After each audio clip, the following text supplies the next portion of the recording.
Welcome to Ashish Tiwari A to Z classes. आज मैं आप लोगों को पढ़ाने जा रहा हूँ कक्षा 10वीं गणित अध्याय 3 प्रश्नावली 3.2, जिसका पहला सवाल है निम्न समस्याओं में रैखिक समीकरणों के युग्म बनाइए और उनके ग्राफीय विधि से हल भी ज्ञात कीजिए। जिसका पहला सवाल है कक्षा 10 के 10 विद्यार्थियों ने एक गणित की पहेली प्रतियोगिता में भाग लिया। यदि लड़कियों की संख्या लड़कों की संख्या से 4 अधिक हो तो प्रतियोगिता में भाग लिए लड़कों और लड़कियों की संख्या ज्ञात कीजिए। चलिए हम हल करते हैं इसको।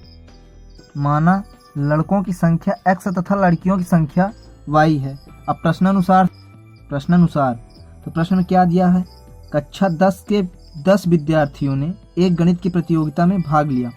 कितने विद्यार्थी? 10, जिसमें से लड़कों और लड़कियों की संख्या टोटल कितनी है? 10। तो x प्लस वाई बराबर 10 है ना। तो ये समीकरण 1 हो गया। अब यदि लड़कियों की संख्या लड़कों की संख्या से 4 अधिक हो तो मतलब लड़कियों की संख्या x बराबर लड़कों की संख्या से कितने अधिक हो? 4। ये लड़कों की संख्या हो गई कितनी अधिक है? 4। तो 4 प्रतियोगिता में भाग लिए लड़कों और लड़कियों की संख्या ज्ञात कीजिए। दिया क्या है, रैखिक समीकरण के युग्म बनाइए तथा उनके ग्राफीय विधि से हल कीजिए। तो ये रैखिक समीकरण के युग्म बन गए। अब हम इनको ग्राफीय विधि से हल कैसे करेंगे? सेम उसी प्रकार जैसे मैंने आप लोगों को बताया था 3.1 में कि माना x बराबर क्या मान लें हम, जैसे मान लीजिए 5, 6, 7 है ना। x बराबर 5, 6, 7। तो हमने क्या लिखा, माना x बराबर 5, 6, 7। अब समीकरण 1 में x बराबर 5 रखने पर तो समीकरण 1 क्या है, x प्लस वाई बराबर 10। तो हम x के स्थान पर 5 रख देते हैं। 5 प्लस वाई बराबर 10। तो y बराबर 10 और ये 5 इधर पक्षांतर हो जाएगा तो -5 हो जाएगा क्योंकि इधर प्लस है। तो y बराबर क्या आ जाएगा? 5। ये एक y का मान निकाल आया। अब इसी प्रकार करते हैं हम। अब समीकरण 1 में x बराबर 6 रखने पर तो 6 प्लस वाई बराबर 10। तो y बराबर क्या हो जाएगा? 10। ये 6 इधर प्लस में है तो माइनस का 6 हो जाएगा। तो y बराबर 10 माइनस 6 तो क्या आ जाएगा? 4। अब हम चलते हैं इसके आगे। x बराबर 7 रखने पर कहाँ? समीकरण 1 में। तो 7 प्लस वाई बराबर का 10। तो y बराबर 10 माइनस 7 हो जाएगा, इधर प्लस 7 है तो y बराबर 3 आ जाएगा। तो देखिए मैंने समीकरण 1 से y के तीनों मान निकाले। अब इसी प्रकार हम समीकरण 2 से देखिए हमने जब समीकरण 1 में x बराबर 5, 6, 7 जो हमने एक का मान रखा तो y का मान क्या प्राप्त हुआ? 1, 2 और 3। अब इसको चलिए हम ग्राफीय विधि से हल करते हैं। ये समीकरण 1 के मान हो गए और ये समीकरण 2 के मान हो गए। तो अब चलिए हम ग्राफ में दर्शाते हैं। पहले हम समीकरण 1 का करते हैं। जो हमने x बराबर 5 लिया तो y का मान कितना प्राप्त हुआ? 5 है ना। जब x बराबर 5 लिया तो y का मान कितना प्राप्त हुआ था? 5। तो ये कहाँ पे आएगा? ये लगभग यहाँ पे आएगा। ये लगभग में यहाँ पे आएगा 5 और 5। तथा जब हमने x बराबर 6 लिया तो y का मान कितना प्राप्त हुआ? 4।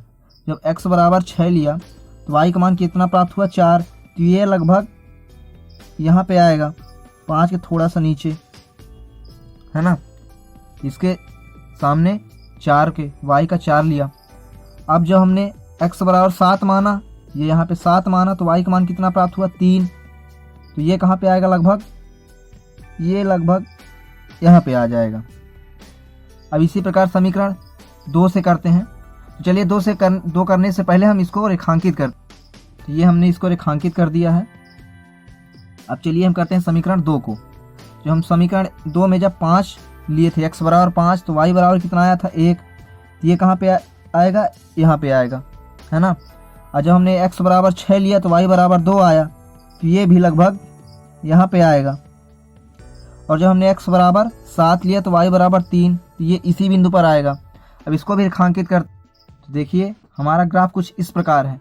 तो हम सभी के निर्देशांक लिख देते हैं। तो ये क्या है? 5 और 5 है, ये 6 और 4 है, और ये कितना है? 7 और 3, और ये 6, 2, और ये क्या हो गया? 5 और 1। तो देखिए क्योंकि इस बिंदु पर यह जो बिंदु है ये उभयनिष्ठ है, इसमें भी है और इसमें भी है, तो अर्थात इसका जो निर्देशांक होगा वही लड़की और लड़कियों की संख्या होगा। तो ये 7 और 3 है, 7 और 3 है। देखिए यहाँ का बिंदु 7 और 3 है, और हम निर्देशांक लिखते कैसे हैं, x और y के रूप में। तो हमने माना क्या था, लड़कियों की संख्या x तथा लड़कों की संख्या y है।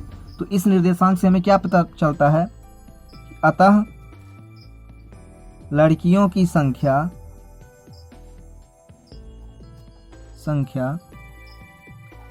7 है तथा लड़कों की संख्या 3 है। हमने माना था ना कि लड़कियों की संख्या x है तथा लड़कियों की संख्या x तथा लड़कों की संख्या y है। तो देखिए ये x का मान प्राप्त हो गया और ये y का मान प्राप्त हो गया। ये अपना क्या है, समीकरण 2 है और ये समीकरण 1 है। इनको हम लिख भी देते हैं। ये देखिए ये समीकरण 1 का हो गया और ये समीकरण 2 का हो गया। तो इस प्रकार हमारा प्रश्न क्रमांक 1 का पहला सवाल हुआ। अब हम चलते हैं प्रश्न क्रमांक 1 के दूसरे सवाल में। अगला सवाल है, 5 पेंसिल तथा 7 कलमों का कुल मूल्य 50 रुपये है, जबकि 7 पेंसिल तथा 5 कलमों का कुल मूल्य 46 रुपये है। तो एक पेंसिल का मूल्य तथा एक कलम का मूल्य ज्ञात कीजिए। तो करते हैं, हमने लिखा माना एक पेंसिल का मूल्य x रुपये तथा एक कलम का मूल्य y रुपये। प्रश्नानुसार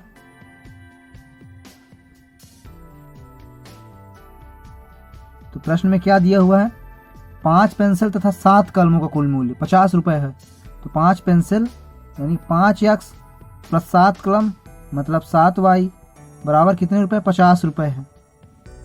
ये क्या हुआ, अपना समीकरण 1 हो गया। और जबकि 7 पेंसिल तथा 5 कलमों का मूल्य 46 रुपये है, क्या हो जाएगा, 7x प्लस 5y बराबर 46। तो ये हमारा बीजगणितीय रूप हो गया। अब चलिए हम ग्राफीय रूप से हल करते हैं। तो सबसे पहले समीकरण 1 से, समीकरण 1 में माना x बराबर 3, 4 तथा 5 है। अब समीकरण 1 में x बराबर 3 रखने पर, समीकरण 1 में x बराबर 3 रखने पर, देखिए समीकरण 1 क्या है, 5x प्लस 7y बराबर का 50। तो हम x के स्थान पर 3 रखेंगे, 5 गुणा 3 से प्लस 7y बराबर 50, 5 से 15 प्लस 7y बराबर 50, 15 इधर प्लस तो इधर क्या हो जाएगा माइनस, 7y बराबर 50 माइनस का 15, तो 7y बराबर 35। अब ये 7 इधर गुणा में है तो इधर जब पक्षांतर कर देंगे क्या हो जाएगा, भाग में हो जाएगा, डिवाइडेड बाय 7। जो हम 35 को 7 से भाग देंगे तो क्या आ जाएगा 5, तो y बराबर 5। ये हमें y का मान प्राप्त हुआ। अब इसी प्रकार हम जब x बराबर 4 रखने पर, समीकरण 1 में ही x बराबर 4 रखने पर 5 गुणा 4 से करेंगे प्लस 7y बराबर 50, 5 20 प्लस 7y बराबर 50, 7y ये 20 इधर प्लस में है तो इधर जब पक्षांतर कर देंगे तो माइनस में हो जाएगा, चिन्ह बदल जाएगा, 7y बराबर 30। तो y बराबर 30 डिवाइडेड बाय 7 का, जब हम 30 से 7 का भाग दें तो y का मान 4.28 आ गया। अब हम इसी प्रकार आगे करते हैं इसका, x बराबर 5 रखने पर 5 गुणा जब 5 से करेंगे प्लस 7y बराबर का 50, 5 5 25 प्लस 7y बराबर का 50, तो 25 को उधर ट्रांसफ़र कर देते हैं, 7y बराबर 50 माइनस 25। ये y जब इधर जाकर देखिए 50 में 25 को जब माइनस कर देंगे तो 25 बचा, ये 7 इधर गुणा में था तो इधर गया तो भाग में हो गया। जब हम 25 को 7 से भाग करेंगे 3.71 आ जाएगा, तो y का मान क्या प्राप्त हुआ 3.71। अब ये हमारा समीकरण 1 के तीनों मान प्राप्त हुए हैं। अब इसी प्रकार हम ज्ञात करते हैं समीकरण 2 के। अब देखिए हमने ठीक उसी प्रकार से समीकरण 2 में किया तो हमें y के तीनों मान प्राप्त हो गए, जिसका पहला मान है 5 और दूसरा मान 3.6 और तीसरा मान 2.2 है। तो हम चलिए ग्राफ खींचते हैं। देखिए हमारा ये समीकरण 1 के मान है और ये समीकरण 2 के मान है। तो हम सबसे पहले समीकरण 1 का करते हैं। जो हमने x का मान 3 लिया तो y का मान कितना प्राप्त हुआ 5। तो ये कहाँ पे आएगा, ये बिंदु, ये लगभग यहाँ पे आएगा, 3 और 5 का बिंदु लगभग यहाँ आया। फिर जब हमने x का मान 4 लिया तो y का मान कितना प्राप्त हुआ 4.28। ये जो 4 है, 4 के ऊपर 4.28 लगभग यहाँ पे आएगा, है ना। इसी के स्थान से लेकर जा रहे हैं तो ये लगभग आपका यहाँ जाएगा 4.28। फिर जब हमने x का मान 5 लिया तो y का मान कितना प्राप्त हुआ 3.71। 3.71 ये लगभग यहाँ पे आएगा। देखिए 5 के ऊपर इसके सुझाने पे करते हैं, ये लगभग आ जाएगा आपका यहाँ पे। अब चलिए उसको हम रेखा को मिला देते हैं। तो हमने इसको रेखांकित कर दिया। हम करते हैं समीकरण 2 से। 2 में देखिए जब हमने x का मान 3 लिया तो y का मान कितना प्राप्त हुआ 5, ये इसी बिंदु पर आएगा। फिर जब हमने x का मान 4 लिया तो y का मान कितना प्राप्त हुआ 3.6। देखिए 3.6 ये 3.5 हो गया, तो इसके थोड़ा सा ऊपर 3.6। x का मान जब हमने 4 लिया तो y का मान कितना प्राप्त हुआ 3.6। तो ये लगभग यहाँ पे आ जाएगा। अब जब हमने x का मान 5 लिया, देखिए x का मान 5 लिया तो y का मान कितना प्राप्त हुआ 2.2। ये लगभग यहाँ पे आएगा। ध्यान से देखिए ये आपकी बिंदु लगभग यहाँ हो जाएगी। तो इसको भी रेखांकित कर देते हैं। तो देखिए हमारा ग्राफ कुछ इस प्रकार होगा। और हम इनके निर्देशांक लिख देते हैं। तो इसका निर्देशांक क्या है 5 2.2 है और इसका क्या है 4 3.6 और इसका 3.5 और इसका 4 और 4.28। इसका क्या है 5 और 3.71। देखिए ये हमारी जो लाइन है, दोनों रेखाएं हैं, ये कहाँ पे किस बिंदु पर क्रॉस कर रही हैं 3 और 5 के स्थान पर।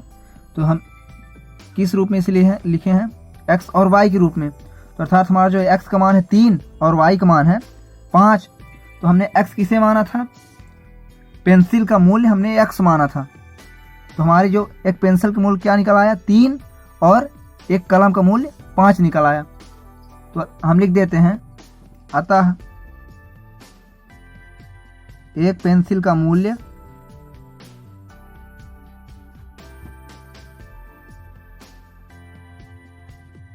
₹3 तथा एक कलम का मूल्य 5 रुपए है। इस प्रकार हमारा ये प्रश्न क्रमांक 1 समाप्त हुआ। हम चलते हैं अगले प्रश्न में।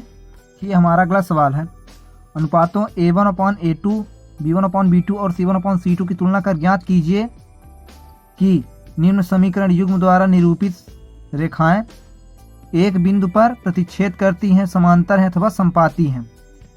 और प्रश्न क्रमांक पहला क्या है 5x - 4y + 8 = 0 और आगे का है 7x + 6y - 9 = 0। तो चलिए सबसे पहले मैं बता दूं आप लोगों को कि ये प्रतिच्छेद करती रेखाएं कैसे होंगी, समांतर कैसे होंगी अथवा संपाती कैसे होंगी। मैं सबसे पहले आप लोगों को चार्ट दिखा देता हूं। लोगों ने देखा चार्ट में कि यदि A1/A2 ≠ B1/B2 है तो प्रतिच्छेद करती हुई रेखाएं होंगी, और A1/A2 = B1/B2 ≠ C1/C2 है तो समांतर रेखाएं हैं। तथा जब A1/A2 = B1/B2 = C1/C2 है तब संपाती रेखाएं होंगी। प्रतिच्छेद करती रेखाएं मतलब एक बिंदु पर प्रतिच्छेद करेगी।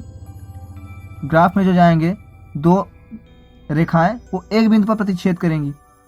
समांतर मतलब एक दूसरे के समांतर समान अंतर पर, और संपाती मतलब एक दूसरे के ऊपर, ना कि कहीं दाएं बाएं जाएंगे।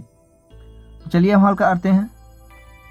हल तो 5x - 4y + 8 = 0, इसको हम समीकरण नंबर 1 मान लेते हैं। और 7x + 6y - 9 = 0 समीकरण नंबर 2 मान लेते हैं। तो समीकरण 1 से देखिए पहले हम निकालते हैं ये A1 का मान है और ये B1 का और ये C1 का। तो A1 बराबर क्या है 5, B1 बराबर क्या है -4 और C1 बराबर क्या है 8। अब इसी प्रकार हम करते हैं समीकरण 2 से। A2 का मान कितना है 7 है, B2 का मान कितना है 6 तथा C2 का मान कितना है -9। तो हम करते हैं A1/A2 का मान निकालते हैं तो क्या आ जाएगा 5 और A2 का क्या है 7। B1/B2 का मान कितना है -4/6। देखिए दोनों आपस में कट जाएंगे, कटा कि नहीं कटा, तो दोनों 4 2 6 बराबर क्या हो जाएगा -2/3। अब C1/C2 का जब मान निकालेंगे तो क्या हो जाएगा 8/-9। तो हम जब इसको करेंगे देखिए 5/7 बराबर -2/3। देखिए ये दोनों बराबर नहीं है तो लिख देंगे 5/7 बराबर नहीं है -2/3 के। अब क्योंकि A1/A2 not equal to B1/B2, अतः रेखाएं प्रतिच्छेद करती हैं, है ना। क्या लिख देंगे, अतः रेखाएं प्रतिच्छेदी हैं, है ना। तो इस प्रकार हमारा पहला सवाल हुआ। हम इसका अगला सवाल करते हैं। तो हमारा अगला सवाल है 9x + 3y + 12 = 0, 18x + 6y + 24 = 0। तो जब हम हल करेंगे इनको पहले हम समीकरण के रूप में लिख देते हैं। 9x + 3y + 12 = 0, ये समीकरण 1 हो गया। और 18x + 6y + 24 = 0, ये समीकरण 2 हो गया। अब हम करते हैं समीकरण 1 से, समीकरण नंबर 1 से। तो देखिए जब इसकी तुलना करेंगे A1 का मान क्या प्राप्त हो जाएगा 9, B1 का मान 3 तथा C1 का मान क्या प्राप्त हुआ 12।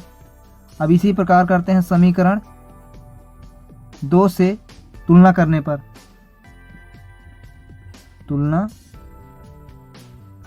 पर A2 बराबर क्या प्राप्त हुआ 18, B2 बराबर 6 तथा C2 बराबर 24।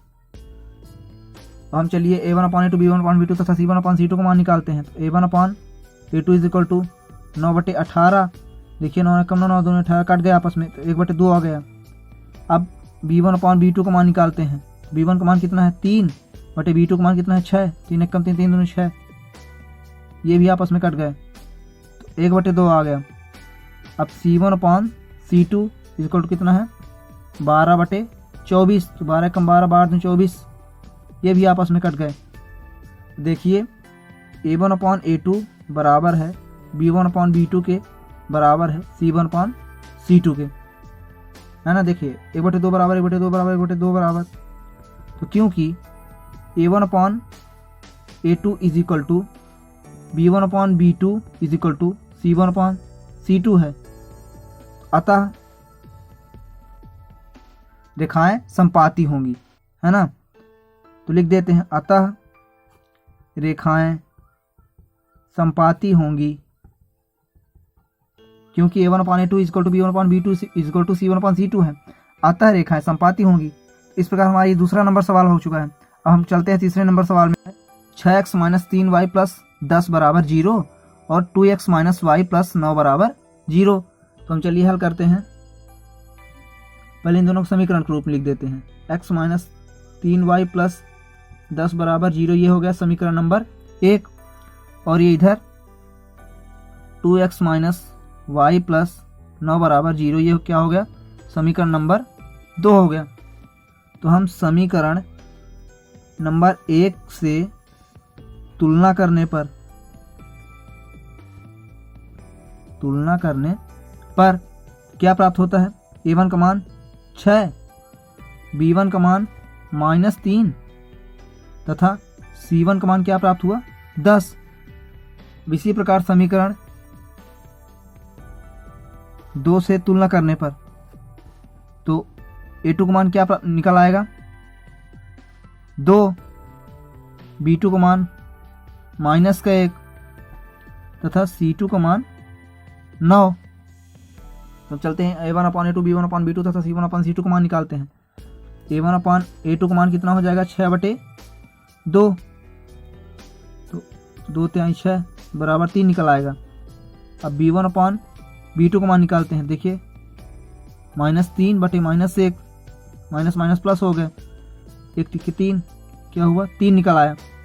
अब C1/C2 का मान निकालते हैं, क्या हो जाएगा 10/9। ये तो आपस में कटेंगे नहीं, तो देखिए क्योंकि 3 बराबर 3 बराबर नहीं है 10/9 के, है ना। 3 बराबर 3 तो बराबर हैं, लेकिन ये दोनों बराबर नहीं है 10/9 के। क्या होगा, क्योंकि A1/A2 is equal to B1/B2 not equal to C1/C2।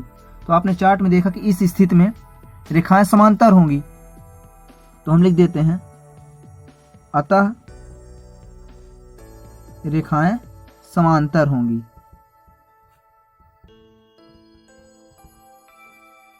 हमारा ये प्रश्न क्रमांक 2 तक समाप्त हो चुका है। हम आपको वीडियो में कराएंगे आगे का सवाल। धन्यवाद।